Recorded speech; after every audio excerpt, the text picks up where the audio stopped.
Hello all, welcome to my channel Travel and Treks with Nandagopal. Basically today's video will be talking about the travel tips to Sri Lanka because I just finished a visit to Sri Lanka last week.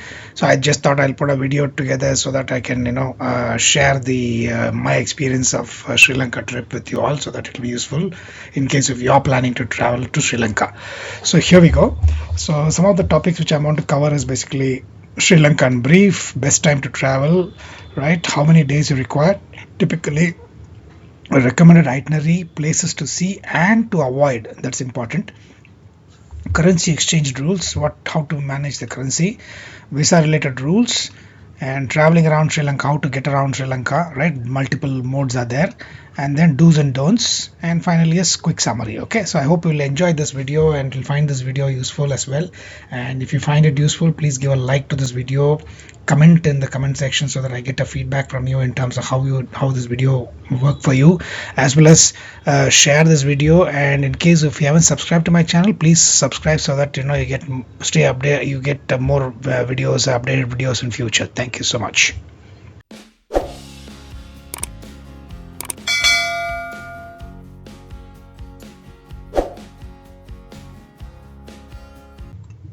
Yeah, so Sri Lanka, and basically it's an island country in the Indian Ocean, and I know, as you all know, that's a country which also went through a lot of issues. For example, 20 years back, it was unfortunate tsunami happened.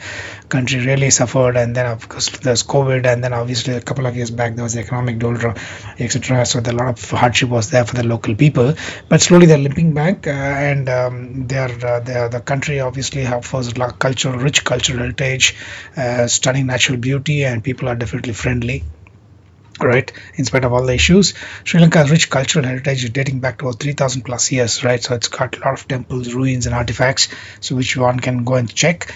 Beauty, natural beauty, obviously most beautiful beaches, world famous forests and mountains are all available in Sri Lanka, so people get multiple choices when they visit Sri Lanka. It's a popular destination for surfers, hikers and nature lovers. Yeah. And Sri Lanka cuisine is another thing to be mentioned, because here you get so much of variety of food, right? Whether you're vegetarian, non-vegetarian, so really you can feast on in terms of all the cuisines the Sri Lankan cuisine has to offer. So enjoy that.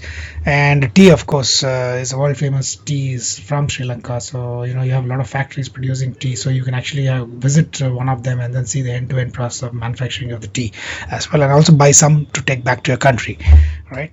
Cricket is the most popular sport in Sri Lanka, yes, similar to what is in India and other Asian countries, and of course Australia and England. So you have some of the greatest cricketers who have come from Sri Lanka, like Arjun Ranatunga, Mendes, then you have Muthaiya Muralidharan, and so on and so forth. So a lot of people are there who are great cricketers who have come from Sri Lanka, right? So here are some few pics or video clips of this beautiful country.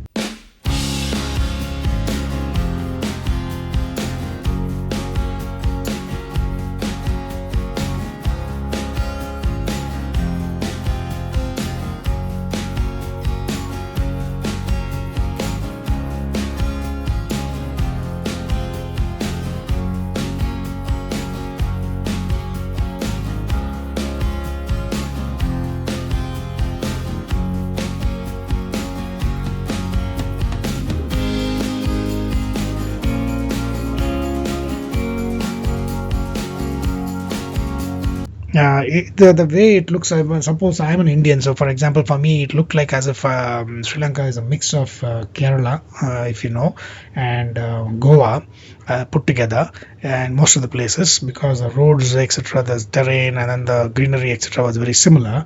And then also the some of the places were like Ooty and Kodaikanal hill stations, right? The Nuwara area and so on and so forth. Okay, so best time to travel, Sri Lanka is a year-round destination. Best time to visit depends on what activities you have planned, etc., and what you want to explore, right? Be wary of the monsoon season, definitely, because the entire South and Indian Ocean area is prone to monsoon seasons, right? So it's very, very wet. Sri Lanka has two main monsoon seasons: Yala monsoon and Maha monsoon, right? May to September and October to January respectively, right? right? So these are areas when probably things will be really wet, so you need to really plan your schedule accordingly. Northeast monsoon affects the north and east coast from November to March. Okay, best time to visit is December to March. In fact, I just finished last week a 5-day trip to Sri Lanka. Yeah, so this is a peak tourist season as well, so you'll find a lot of crowd as well in a lot of places. So yeah, you need to be a little early in the day to visit the attractions to beat the crowd. If not, post 10 o'clock to 5 o'clock, it's like, it's really crowded in some other attractions. Okay, if you prefer fewer crowds and lower prices, consider visiting during the shoulder season. That means slightly before, and so that peak season, so that you get a pleasant weather and smaller crowds. South and west coast best time to visit is December to March, is what I talked about, and then north and east coast best time to visit May to September. Okay, so that's the thing. Hill country best time to visit is December to April, when weather is cooler and more pleasant. Otherwise, it can be really sweaty and humid as well. Okay, how many days you require? This is something which everyone asks, right? So now, for example, I did a 5-day trip last week, right? Now, typically, 5 days is not really enough. Maybe you want a 7-day to 9-day kind of plan, right? So that's something which is definitely an acceptable plan to visit Sri Lanka and do justice to your vacation. 7 to 10 days will allow you to explore main attractions as Colombo, Kandy, Nuwara and beaches along the south coast. 10 to 14 will give you a little more time to visit the cultural areas like Anuradhapura, definitely a nice place to visit. And Sigiriya definitely is a must visit because of the rock fort, which you can hike, go up, climb up, so it's good as well. And then also visit the hill country and relax on beaches, etc. 14 plus days it gives you literally you can do the entire Sri Lanka. Okay. So here, for example, a typical 9 days plan is what I kind of looked at here. Day 1, 2 is Colombo and surrounding areas, basically explore the city. Colombo is a very happening place. Okay, it's more cosmopolitan. National Museum is there, and then of course Gulf is green, and Port City is coming up, built by Chinese, and so on. Then you have day 3 and 4. You have Kandy and Hill drive to Kandy and explore the Temple of Tooth. Very, very, very good. Very pious temple. A lot of Buddhists and a lot of locals come there, right? This was one of the temple which was bombed by the LTT sometime in 1995, 1998 kind of period, right? Royal Botanical Gardens is another good one, and Kandy Lake, etc.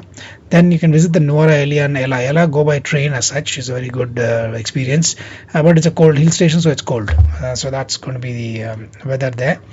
Day 5 and 6, you have the cultural triangle visit, which is your Anuradhapura and Sigiriya and Polonnaruwa and so on and so forth. So Dambulla Cave Temple is very good, and the national park is also good, Minaria National Park.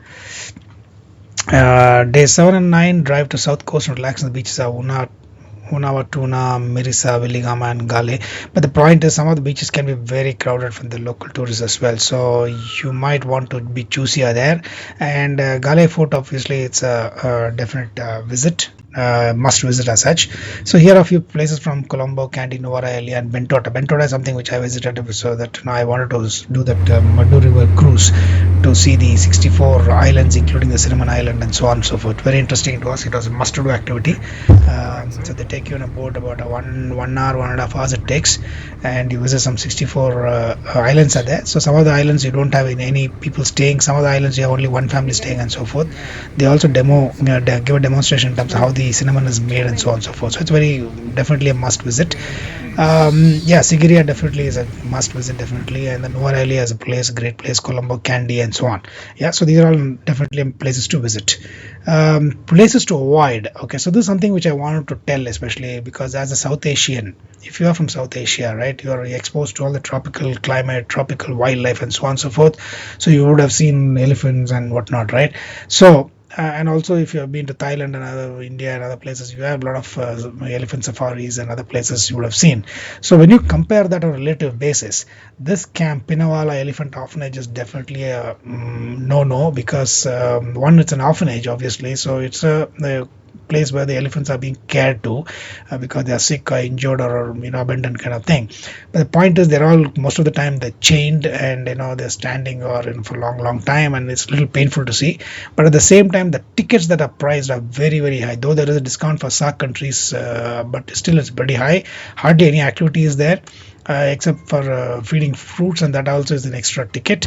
So it's definitely avoidable, because at least you'll spend about an hour and a half here, and which are by just seeing elephants being chained and standing in one place and doing nothing. At the same time, twice in a day they take them to the river across for a bathing activity. uh, that's something, again, if you want to be involved, you need to pay again, you need to buy another separate ticket. But at the same time, probably bathing an elephant is something which you want to, you can do. At least you are in touch with the elephant, you see, you feel the elephant, and then try to give a bath or whatever, and take some nice pics.